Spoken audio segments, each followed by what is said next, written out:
বিশ্ব স্বাস্থ্য সংস্থার দক্ষিণ পূর্ব এশিয়ার আঞ্চলিক পরিচালক হিসেবে দায়িত্বরত রয়েছেন ক্ষমতাচ্যুত শেখ হাসিনা কন্যা সাইমা ওয়াজেদ পুতুল। তবে তার এই পদে নিযুক্তি নিয়েও প্রশ্ন উঠেছে। অভিযোগ উঠেছে স্বজনপ্রীতির মাধ্যমে গুরুত্বপূর্ণ এই পদ বাগিয়ে নেন পুতুল। বিস্তারিত জানাচ্ছেন আরিফ হাসান।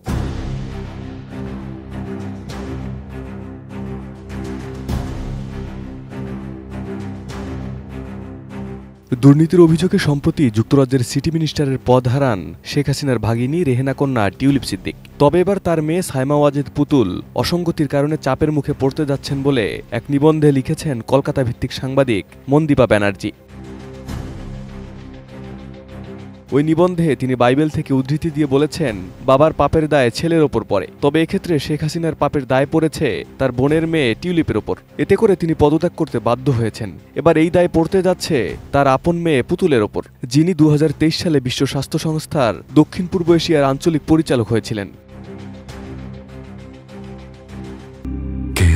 শেকড় থেকে শিখরে।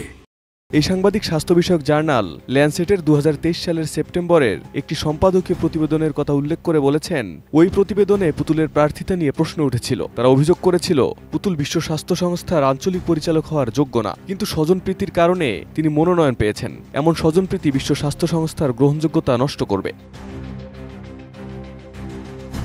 এছাড়া 2023 সালে ব্রিটিশ সংবাদ মাধ্যম ফিনান্সিয়াল টাইমসও তার যোগ্যতা নিয়ে প্রশ্ন তুলেছিল। এতে বলা হয়, আঞ্চলিক পরিচালক পদের জন্য সাইমা ওয়াজেদ পুতুলের সাথে আরেকজন প্রার্থী ছিলেন নেপালের শম্ভু আচার্য। তিনি ছিলেন বিশ্ব স্বাস্থ্য সংস্থার একজন ঊর্ধ্বতন কর্মকর্তা, যিনি 30 বছর যাবৎ সেখানে কাজ করছেন। এছাড়া জনস্বাস্থ্যের ওপর তার পিএইচডি ডিগ্রি রয়েছে। অন্যদিকে সাইমা ওয়াজেদ পুতুল মানসিক স্বাস্থ্য সচেতনতা নিয়ে কাজ করতেন। তার বেশিরভাগ কাজ ছিল অটিজম নিয়ে।